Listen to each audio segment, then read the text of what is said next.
Binsun TV, saluran dakwah Samarinda.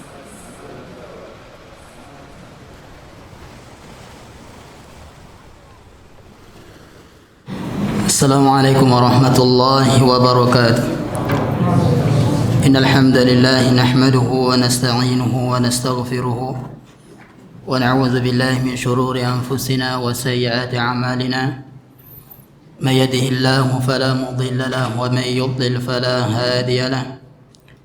Ashhadu an la ilaha illallah wahdahu la sharika lahu wa ashhadu anna Muhammadan 'abduhu wa rasuluh. يا أيها الذين آمنوا اتقوا الله حق تقاته ولا تموتن إلا وأنتم مسلمون. يا أيها الناس اتقوا ربكم الذي خلقكم من نفس واحدة وخلق منها زوجها وبث منهما رجالا كثيرا ونساء واتقوا الله الذي تساءلون به والأرحام إن الله كان عليكم رقيبا. يا أيها الذين آمنوا اتقوا الله وقولوا قولا سديدا يصلح لكم أعمالكم ويغفر لكم ذنوبكم ومن يطع الله ورسوله فقد فاز فوزا عظيما. أما بعد فإن أحسن الكلام كلام الله وخير الهدى هدى محمد صلى الله عليه وسلم وشر الأمور محدثاتها فإن كل محدثة بدعة. معاشر المسلمين والمسلمات rahimani wa rahimakumullah. Kembali kita dimudahkan oleh Allah Subhanahu wa taala untuk duduk di majelis ilmu agama dan bergembiralah untuk kita semua yang telah kembali Allah Subhanahu wa taala berikan hidayah dan taufiknya, dan selalu betikkanlah dalam hati kita di setiap kita beribadah kepada Allah Subhanahu wa taala, betikkanlah dalam hati kita bahwasanya kita sedang ibadah kepada Allah Subhanahu wa taala. Inilah di antara mengaplikasikan sifat ihsan, an ta'budallaha ka'annaka tarah fa in lam takun tarahu fa innahu yaraka. Engkau beribadah kepada Allah Subhanahu wa taala seolah-olah engkau melihatnya. Jika tidak mungkin hal demikian, maka yakinlah Allah Subhanahu wa taala melihat kita. Jika ada sifat ihsan dalam sebuah ibadah, jemaah, bukan hanya ibadah salat saja. Semua ibadah jika ada sifat ihsan di dalamnya, maka tentu kita akan fokus dan khusyuk melakukan ibadah tersebut. Dengan sifat inilah ia menjadikan nilai ibadah kita dengan yang lainnya itu berbeda-beda. Seperti salat misalnya, ada yang dapat 10/10, ada yang dapat setengah, seperempat, sepertiga dari pahala. Dilihat dari adakah sifat ihsan dalam hatinya ketika dia ibadah kepada Allah Subhanahu wa taala. Para jemaah rahmati Allah, sebelum kita melanjutkan ke rangkaian ibadah salat selanjutnya, ada sedikit atau satu tambahan yang belum kita bahas di pertemuan yang telah lalu tentang sujud. Bahwasanya ketika sujud disunnahkan untuk menjauhkan antara badan perut dan paha. Usahakan perut dan paha tidak bertemu. Jadi menjauhkan antara perut dan paha ketika sujud. Menjauhkan di sini bukan berarti karena ingin melaksanakan sunnah ini. Ada di antara kita yang sujudnya melewati batas karpet. Ada juga yang melewati batas sajadahnya, merasa tidak cukup. Demi untuk menjauhkan perut dan pahanya. Jadi ini tentu pengamalan yang berlebihan dalam mengamalkan sunnah tersebut. Sampai-sampai Syekh Al-Utsaimin rahimahullah ta'ala, jika ada yang melakukan demikian, sehingga kita melihat orang sujud itu panjang sekali sujudnya, yaitu maksudnya kepala ya dengan pahanya itu jauh sekali, ya, atau lututnya itu jauh. Dan itu kata Syekh Al-Utsaimin rahimahullah ta'ala seperti orang tiarap. Dan ini tentu jauh dari praktek yang dicontohkan oleh Nabi Shallallahu Alaihi Wasallam. Satu karpet yang ada di zaman sekarang itu sudah cukup untuk bisa menjauhkan perut dan dari paha kita. Begitu juga satu sajadah di zaman sekarang juga sudah cukup. Dan ini berlaku untuk laki maupun perempuan, tidak ada bedanya. Itu di antara tambahan yang belum kita sebutkan di pertemuan lalu tentang masail sujud. Selanjutnya kita akan membahas setelah sujud maka akan ada bangun dari sujud, tentu dengan takbir intiqal yang sudah kita jelaskan. Dan setelah kita bangun dari sujud akan ada duduk di antara dua sujud. Duduk di antara dua sujud.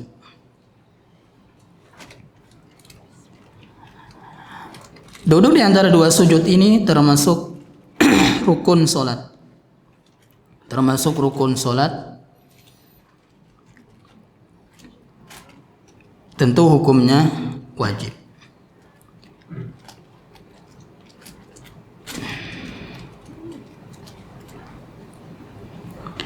Dalilnya adalah tentang sahabat yang solatnya kurang tepat, yang diperintahkan oleh Nabi Shallallahu Alaihi Wasallam untuk selalu kembali mengulangi solatnya. Nabi Shallallahu Alaihi Wasallam bersabda, mengajarkan kepadanya,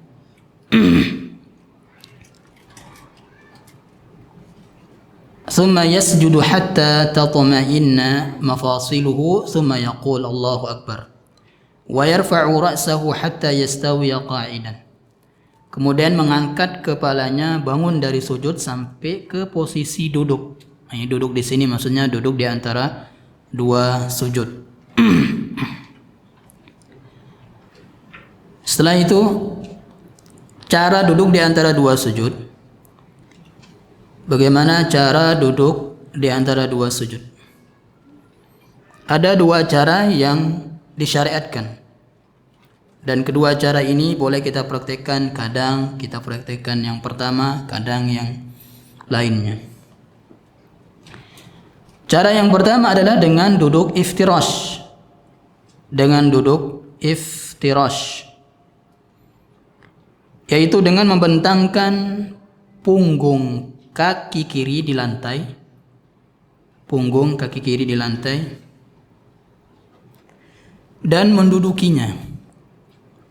Jadi kaki kirinya dibentangkan dan menduduki kaki kiri tersebut, yaitu telapaknya gini, ya kita duduki.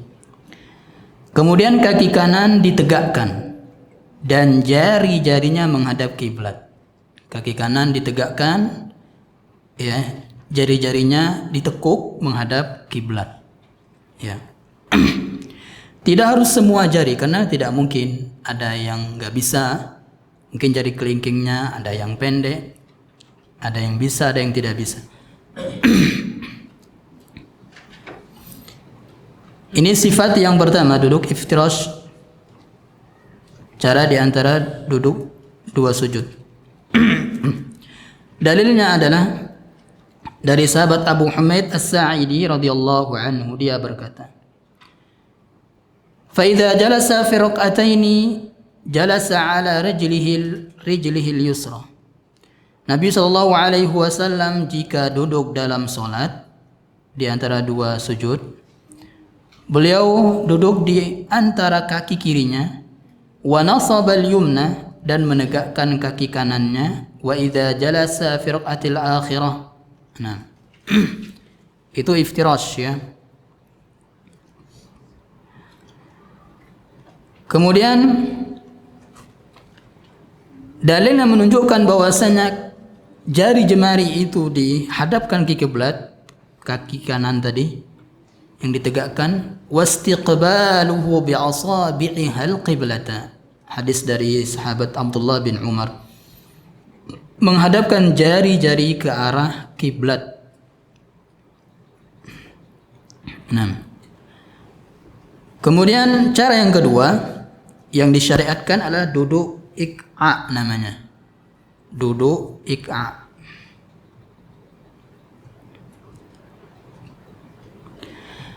Duduk iq'a itu adalah menegakkan kedua kaki ditegakkan seperti ini, menghadap kiblat, tentunya jari jemarinya ditegakkan, lalu duduk di atas kedua tumitnya ya. Kalau di atas kedua tumit berarti ibaratnya ini bisa rapat, bisa renggang ya, kedua kakinya duduk di antara kedua tumitnya, di atas kedua tumit ya, di atas kedua tumitnya. Nah, seorang tabi'in yang bernama Tawus bin Kaisan, dia mengatakan kepada sahabat Ibnu Abbas, ketika sahabat Ibnu Abbas mempraktekkan sunnah iq'a ini di antara dua sujud ini, beliau berkata, hiya sunnah. Qulna li Ibn Abbas fil iq'a' 'ala al-qadamain faqala hiya sunnah. Kami katakan kepada sahabat Ibnu Abbas, apakah duduk iq'a' ketika di antara dua sujud itu disunnahkan? Maka sahabat Ibnu Abbas mengatakan, iya, termasuk sunnah. Maka kami berkata, inna lanarahu jafa'an birrijli. Namun kami melihat bahwasanya sikap duduk iq'a' itu tidak baik untuk kaki, katanya. Ya. Faqala Ibnu Abbas, bal hiya sunnatu nabiyyika sallallahu alaihi wasallam. Walaupun kalian melihat seperti itu, namun tetap dikatakan sunnah Nabi kalian sallallahu alaihi wasallam. Nah. Namun di sana jemaah ada duduk iq'a' yang dilarang. Jadi ada duduk iq'a' yang disunahkan yang tadi itu, ya, menegakkan kedua kakinya dan duduk di atas kedua tumitnya. Duduk iq'a' yang dilarang dalam sabda Nabi sallallahu alaihi wasallam ketika sahabat Abu Hurairah diberikan wasiat, diperintahkan oleh Nabi sallallahu alaihi wasallam, di antaranya adalah wanahani, Nabi SAW melarangku an-naqrati ka naqratid dik, melarangku ketika sholat untuk mematuk seperti patukan ayam jantan. Maksudnya di sini nggak ada tumaninahnya, seperti ayam matuk makanan cepat ya kan, tidak ada tumaninahnya. Kemudian wa iq'a'in ka iq'a'il kalbi, iq'a' seperti iq'a'nya anjing ya. Nanti kita jelaskan. Yang ketiga, waltifatin kaltifatis sa'lab, menoleh sebagaimana musang menoleh. Nah, iq'a' yang dilarang, iq'a' yang seperti iq'a'nya anjing ya, yaitu yang pertama,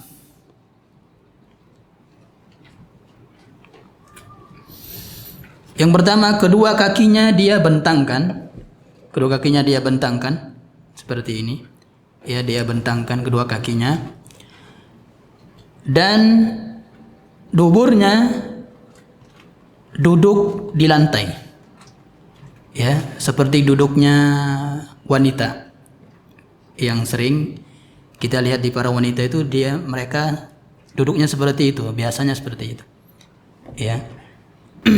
Dan mereka sudah biasa. Dan kalau di luar sholat nggak mengapa. Ya, yang dilarang ketika dalam sholat. Duduk yang seperti itu. Itu ik'a yang dilarang. Sifat yang kedua yang dilarang adalah dia bentangkan juga kakinya, kedua kakinya, dan duburnya menduduki kedua telapak kakinya. Itu juga termasuk ik'a yang dilarang ketika di antara dua sujud. Ya. Ada juga yang ketiga adalah dengan menaruh kedua tangannya ke belakang dan kedua kakinya diangkat. Ya, itu juga sifat yang ketiga, ik'a yang dilarang. Tentu itu dalam sholat. Ya.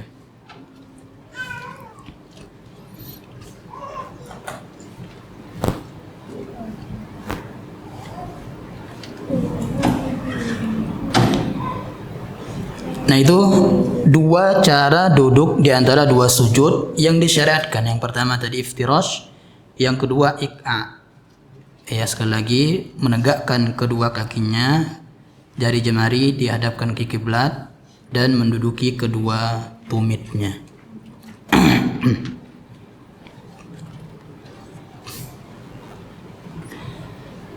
Selanjutnya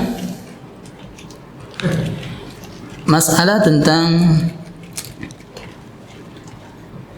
kemana kita taruh tangan kita ketika sedang duduk di antara dua sujud. Ada dua cara. Yang pertama adalah telapak tangan ini di atas pahanya, di atas pahanya.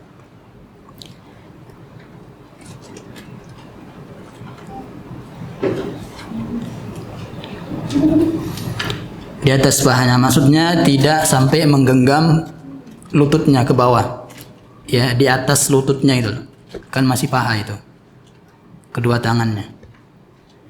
Ya, kedua tangannya. Jari jemarinya dikumpulkan, maksudnya tidak direnggangkan seperti ini. Ya, jari jemarinya dirapatkan.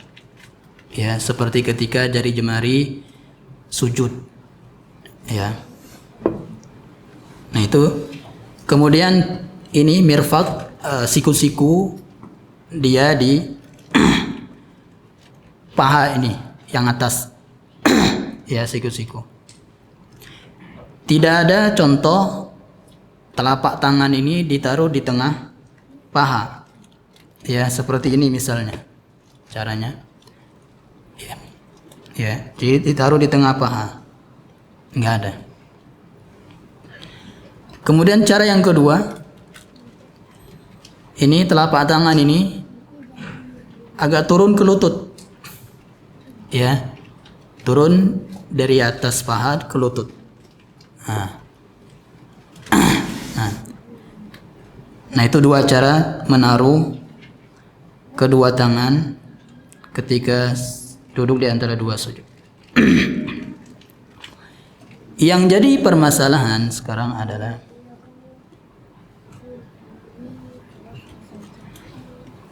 apa hukum mengisyaratkan juga dengan sababah, dengan telunjuk ini, ya, ketika duduk di antara dua sujud.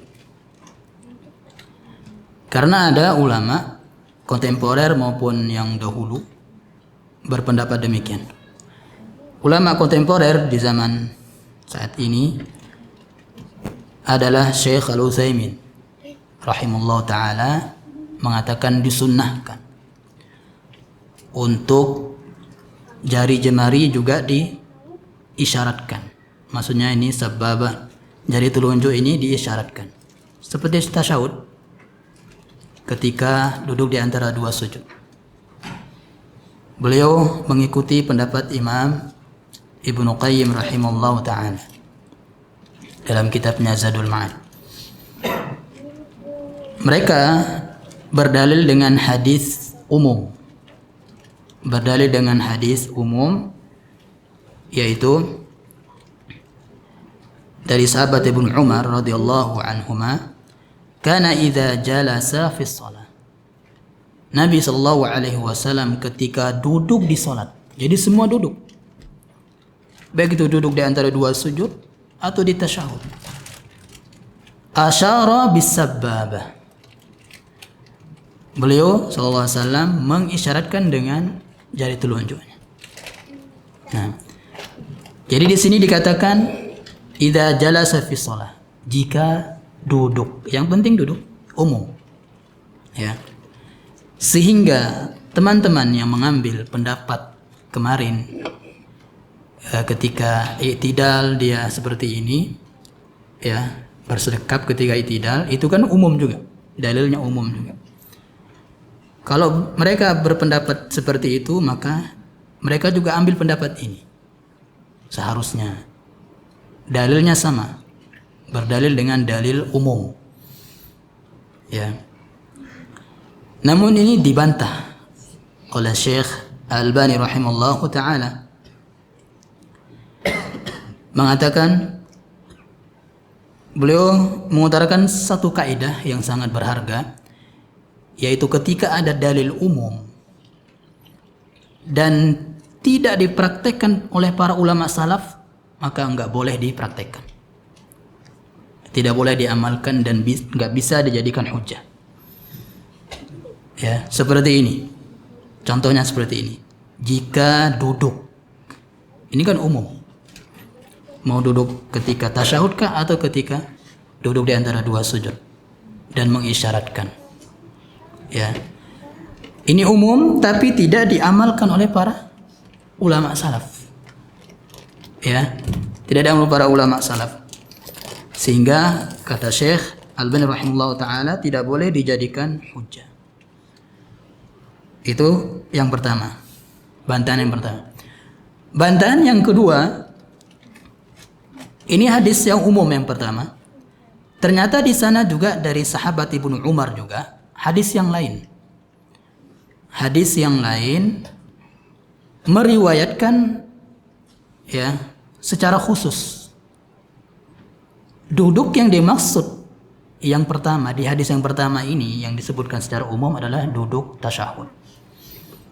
Karena di akhir hadis yang kedua itu disebutkan Nabi SAW ketika duduk di antara dua sujud atau duduklah dalam sholat mengisyaratkan dengan telunjuknya fit tasyahud, ketika tasyahud.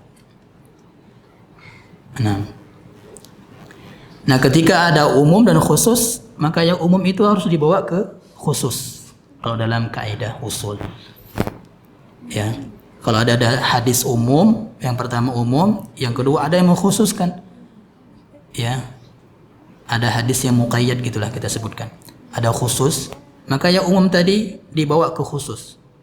Nah, itu bantahan yang kedua. Dan ini yang lebih tepat. Ya. Karena kalau semua yang umum kita pakai, nggak bisa. Ya. Sedangkan itu nggak dipraktikkan oleh para ulama salaf, nggak bisa diamalkan. Contohnya, Syekh Al-Albani di sini menyebutkan contoh. Dalam hadis, salatul isnain azka min salatir rajul. Ya. Salat yang dilakukan oleh dua orang itu lebih baik daripada salat yang dilakukan satu orang. Ya. Wa salatus salasah azka min salatir rajulain. Salat yang dilakukan tiga orang itu lebih baik daripada sholat yang dilakukan dua orang. Nah, ini kan umum sholat. Apakah para ulama ketika menemukan dalil yang seperti ini umum disebutkan sholat, ya, apakah mereka juga sholat sunnah juga mereka praktekkan hadis ini di sholat sunnah, sehingga mereka semua sholat sunnah mereka berjamaah, Ya. Seperti zaman sekarang kan sholat duha pun berjamaah di zaman sekarang. Ya. Kecuali ada hadis lain yang menyebutkan sholat yang dilakukan berjamaah, sholat sunnah yang dilakukan berjamaah adalah ini, seperti tarawih misalnya, tahajud kadang-kadang misalnya. Nah. Jadi sekali lagi kaidah yang sangat berharga yang disebut oleh Syekh Al-Albani itu adalah ya yang harus kita hafal jemaah. Kalau ada hadis umum dan tidak dipraktikkan oleh para ulama salaf maka nggak bisa dijadikan hujjah. Nah, jadi yang tepat tidak ada sunnah mengisyaratkan ya jari telunjuk ketika duduk di antara dua sujud.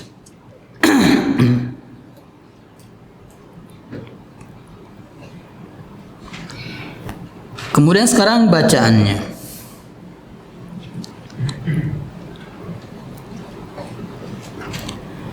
Bacaan dalam duduk di antara dua sujud itu banyak ya. Yang pertama yang sudah kita hafal sebelum kita kenal salaf itu juga sunnah. Ya. Di antaranya Rabbi ghfirli warhamni wajburni warfani warzuqni wahdini wa'afini dan seterusnya. Kemudian yang pendek ada juga Rabbi ghfirli Rabbi ghfirli Rabbi ghfirli sampai imam sujud kembali. Ya. Rabbi ghfirli Rabbi ghfirli Rabbi ghfirli Rabbi ghfirli. Nah. Ini sunnah-sunnah yang beraneka ragam ya. Dan cara mempraktikkannya adalah mengamalkan kadang ini kadang itu. Nah, kemudian ketika duduk di antara dua sujud, ya, mata tetap menghadap, boleh ke depan, boleh tempat sujud, ya, boleh dihadapkan ke depan atau boleh dihadapkan ke tempat sujud. Menghadapkan ke tempat sujud itu lebih mendatangkan kekhusyuan. Nah, walaupun menghadapkan ke depan juga dibolehkan.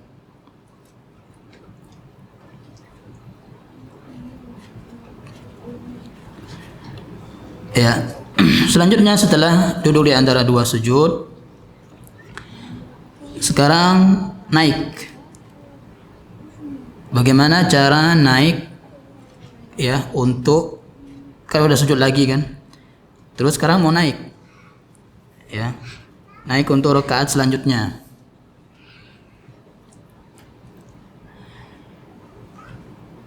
Masalah yang pertama di sini tentang duduk istirahat, ya, duduk istirahat.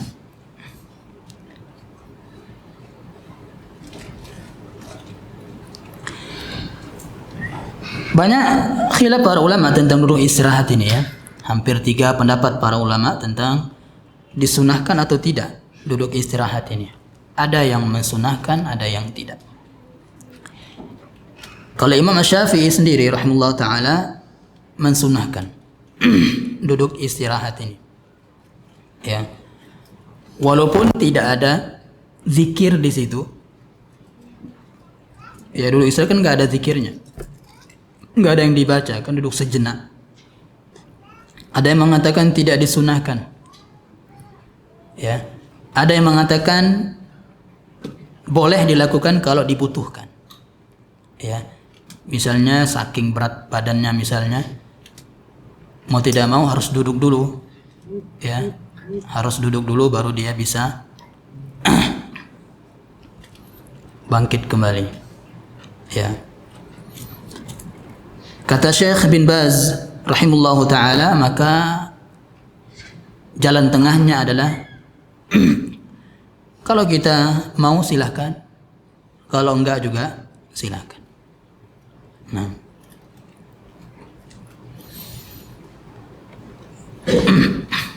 kemudian yang perlu kita singgung di sini masih duduk di antara dua sujud adalah tentang, ini juga sering kita dapatkan, duduk di antara dua sujud ketika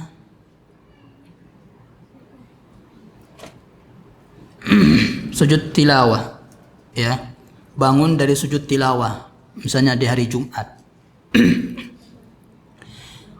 Kata Imam Nawawi rahimahullah taala fi Kitab al-Adhkar, di kitabnya Al-Adhkar, wa'alam anna jilsatal istirahati sunnatun thabitatun sahihatun. Ketahuilah bahwasanya duduk istirahat itu adalah sunnah yang sabit, yang ada dan sahihah dan sahih. Min fi'li Rasulullah sallallahu alaihi wasallam, dan termasuk perbuatan Nabi sallallahu alaihi wasallam. Wala tustahabbu, dan tidak dianjurkan, fi sujudi tilawah fi shalah. Tidak dianjurkan ketika bangkit dari sujud tilawah dalam salat. Ya. Jadi nggak ada anjuran duduk istirahat, kan kita sujud, ya. Ketika duduk sujud tilawah langsung sujud, Allahu Akbar, sujud. Kemudian ketika bangun itu nggak ada syariat untuk duduk istirahat dulu, ya.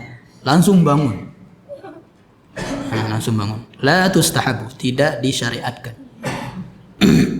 Nah, karena sekarang kita banyak teman-teman ini ketika sujud tilawah duduk dulu baru bangun. Nah, itu enggak disunahkan. Ya, tidak disunahkan.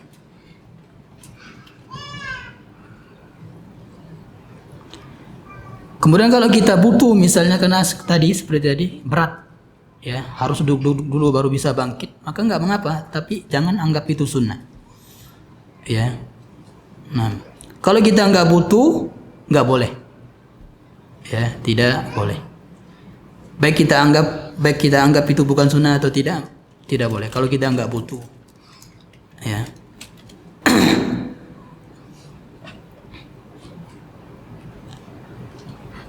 Kemudian selanjutnya cara naik sekarang.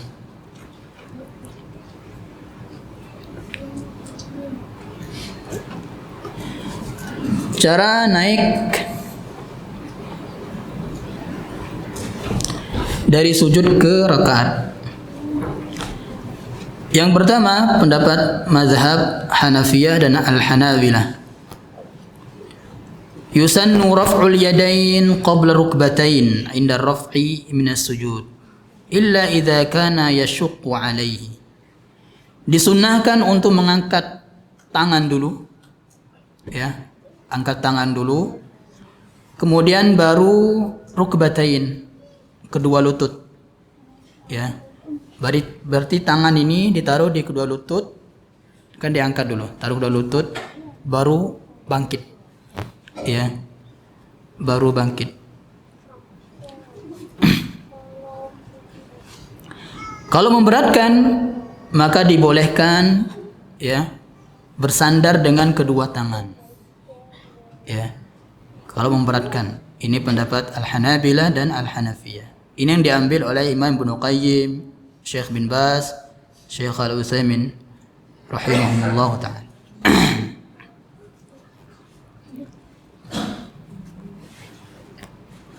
Nah, kemudian pendapat yang kedua, disunahkan untuk ketika bangkit dari sujud menuju rakaat yang kedua misalnya, adalah bersandar ala yadaihi, dengan kedua tangannya. Ya, ini mazhab Malikiyah dan Syafi'iyah. Inilah yang dipilih oleh pendapat Syekh Albani rahimahullahu ta'ala.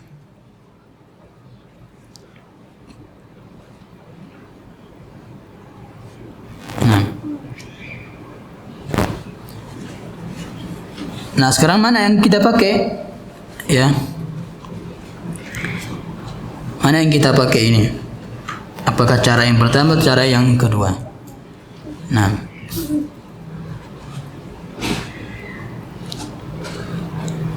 maka yang kita pakai adalah, silakan, mana yang lebih memudahkan bagi kita. Ya, kalau kita lebih mudah bangkit tanpa kedua tangan, maka ya silakan. Kalau kita dengan mudah dengan kedua tangan, maka juga tidak mengapa. Nah, sekarang sifat kedua tangan ketika bangkit itu.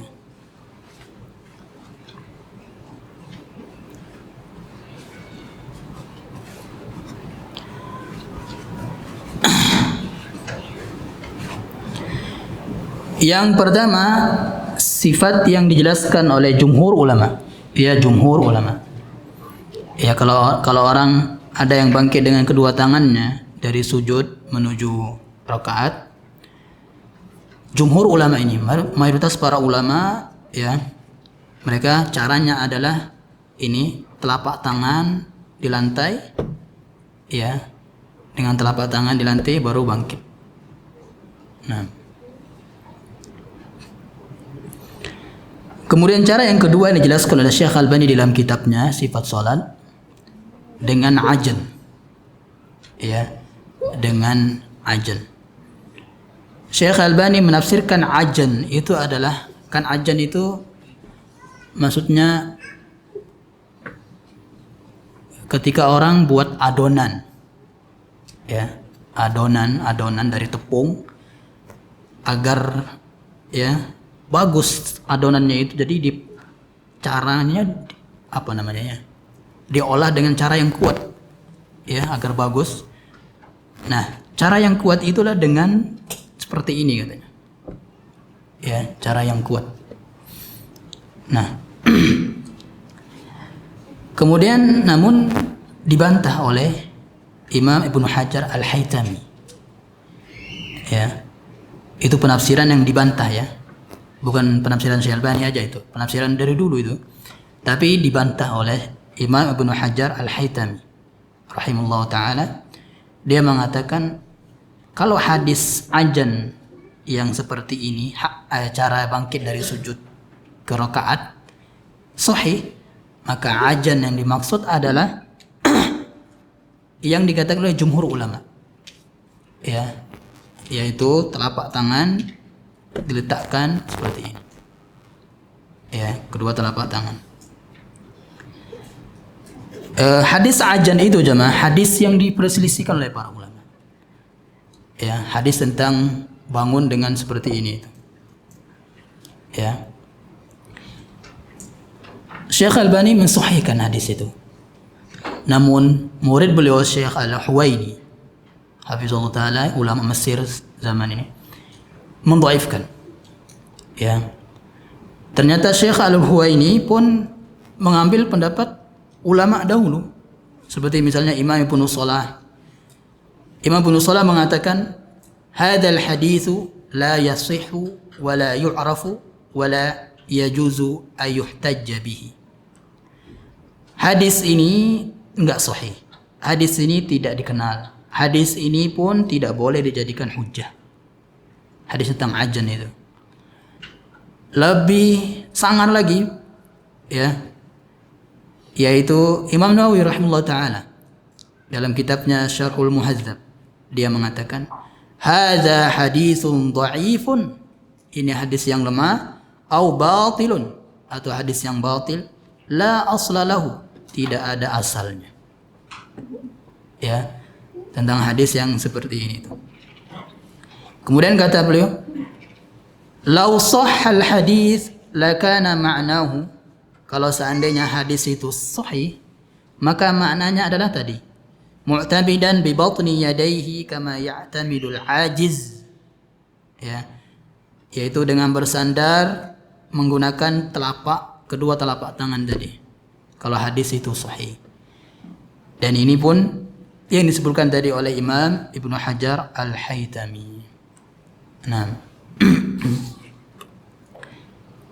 itu tentang ajan. Ini sebagai pengetahuan kita, ya. Ternyata hadis tentang itu juga ada ulama mengatakan hadisnya batil, ya, hadisnya tidak sahih, bahkan tidak dikenal, nah, bahkan tidak ada asalnya, ya.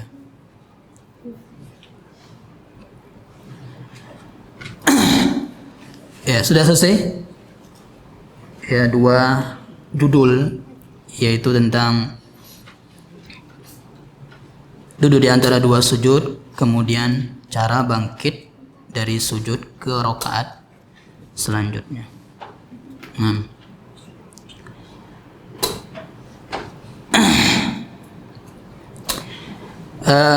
Di pertemuan berikutnya jemaah, insyaallah kita akan bahas tentang tata cara tasyahud, ya, cara tasyahud awal.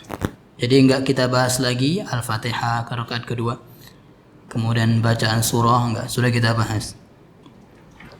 Nah, dan kita jemaah sangat dianjurkan untuk menghafal, ya, menghafal rukun solat itu ini, wajib solat itu ini, sunnah solat itu ini, ya, hafal. Misalnya dalam mazhab Syafi'i, kalau mazhab yang kita ingin hafal mazhab Syafi'i, hafalkan itu, ya. Karena banyak kita sampai saat ini mengaji ta'lim tentang sifat salat kah, tentang apa, tauhid. Orang yang belajar tauhid sudah lama tapi nggak hafal itu, ya. Rukun sholat itu apa? Nggak tahu. Wajib sholat itu apa? Nggak tahu juga. Ya, yang penting kajian. Nah, jadi coba hafalkan rukun sholat itu ini. Itu nanti sangat berguna untuk anak-anak kita aja. Ya. Jadi kalau bisa pahala mengajarkan anak itu kita borong jemaah. Ya, orang tuanya yang borong. Seperti misalnya Al-Fatihah itu, ya, jangan mau diambil pahalanya bacaan surah Al-Fatihah anak, ya, dengan guru TPA-nya misalnya, ya. Kita orang tuanya yang wajib mengajarkan Al-Fatihah, ya. Jadi satu-satunya surah yang wajib kita hafal, hukumnya wajib menghafal surah tersebut adalah surah Al-Fatihah. Yang lainnya tidak wajib, ya. Nah, yang wajib adalah surah Al-Fatihah karena termasuk bacaan rukun dari rukun sholat, ya. Nah, sholat sampai sini dulu. Kita lanjut di pertemuan berikutnya tentang tasyahud awal. Subhanallah bihamdika asyhadu an la ilaha illa anta astaghfiruka wa atubu ilaik. Assalamualaikum warahmatullahi wabarakatuh.